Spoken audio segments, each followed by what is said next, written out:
Hello everyone, আসসালামু আলাইকুম।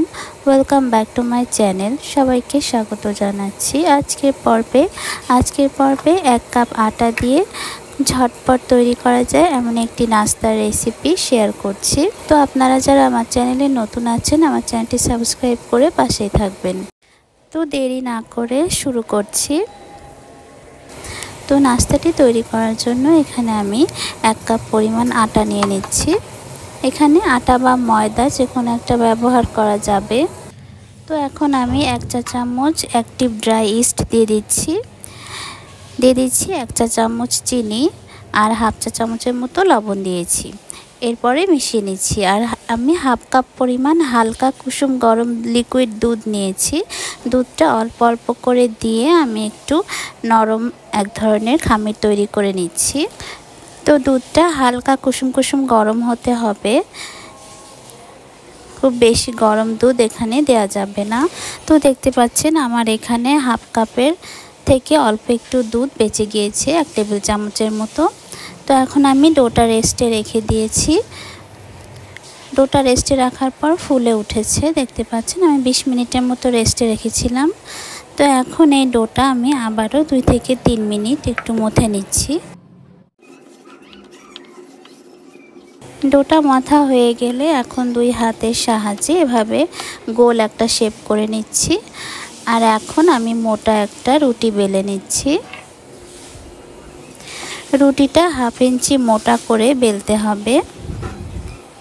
তো দেখতে পাচ্ছেন আমি 1/2 ইঞ্চি মোটা করে একটা রুটি বেলে নিয়েছি। এখন একটা ছুরি দিয়ে আমি মাঝখান থেকে রুটিটা 2 ভাগ করে নিচ্ছি।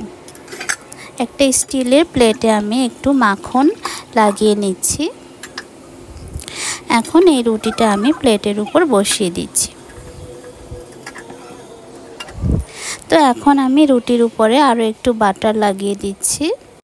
তো আমি 1 টেবিল চামচ করে বাটার 2টা রুটির উপরেই এভাবে করে স্প্রেড করে দিয়েছি।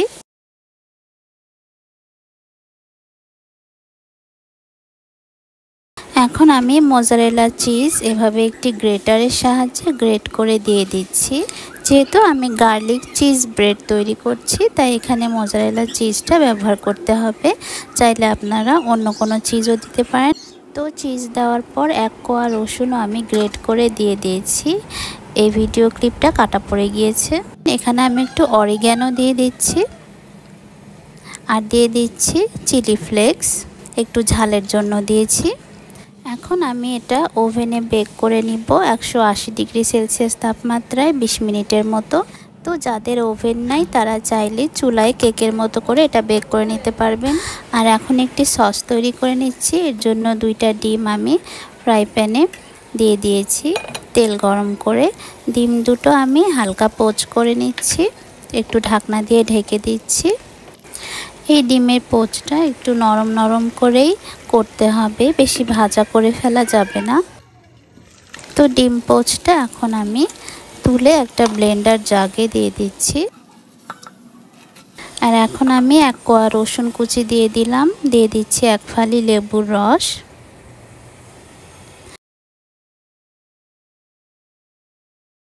দিয়ে দিচ্ছি গুঁড়া দুধ। এখানে আমি 2 চা চামচ গুঁড়া দুধ দিয়েছি। ভিনেগার দিয়ে দিচ্ছি 1 চা চামচ, দিয়ে দিচ্ছি হাফ চা চামচের মতো লবণ বা স্বাদ মতো লবণ, আর 1 চা চামচ চিনি দিয়েছি। এখানে পানি দিয়ে দিচ্ছি আমি 3 চা চামচের মতো পানি দিয়েছি। এখন দিয়ে দিচ্ছি একটা মরিচ, লাল পাকা মরিচটা দিয়েছি, আর টমেটো সস দিয়েছি 1 টেবিল চামচ। তারপরে ব্লেন্ড করে নিয়েছি। তো এখানে আমি টেস্ট করে দেখলাম দুধ চিনি একটু কম লাগছে, এজন্য আমি আরও 1 চামচ গুঁড়া দুধ দিয়েছি আর হাফ চামচের মতো চিনি দিয়েছি, একটু লবণও দিয়েছি আমি। আর এখানে সয়াবিন তেল আমি দিয়ে দিচ্ছি 2 চা চামচের মতো। এখন আবারও ব্লেন্ড করে নিয়েছি। তো আমার এখানে সসটা একদম রেডি হয়ে গিয়েছে। এই সসটা খেতে কিন্তু অনেক বেশি মজা হয়ে থাকে, এটা এক ধরনের মেয়োনিজ। তো আপনারা চাইলে এই নাস্তাটা টমেটো সস দিয়েও খেতে পারেন। আবার চাইলে কিন্তু এমনিও খাওয়া যাবে। তো আমার নাস্তাটা কিন্তু বেক হয়ে গিয়েছে। এখন আমি নামিয়ে নিয়েছি আর গরম গরম আমি একটি পিৎজা কাটারের সাহায্যে এভাবে করে কেটে নিচ্ছি। আমি একটা ছিঁড়ে দেখিয়ে দিচ্ছি নাস্তাটা কত বেশি সফট হয়েছে। দেখতে পাচ্ছেন একদম তুলার মতো নরম তুলতুলে হয়েছে ব্রেডটা। তো এই নাস্তাটা চাইলে আপনারা চুলাতেও তৈরি করতে পারেন, চুলাতে ফ্রাই প্যানে কিন্তু বেক করে নিতে পারবেন চুলার আঁচটা আমি একদম লোতে রেখে। তো তৈরি হয়ে গেল ভীষণ মজার গার্লিক চিজ ব্রেড। বাচ্চাদের টিফিনেও কিন্তু এই নাস্তাটা তৈরি করে দিতে পারবেন।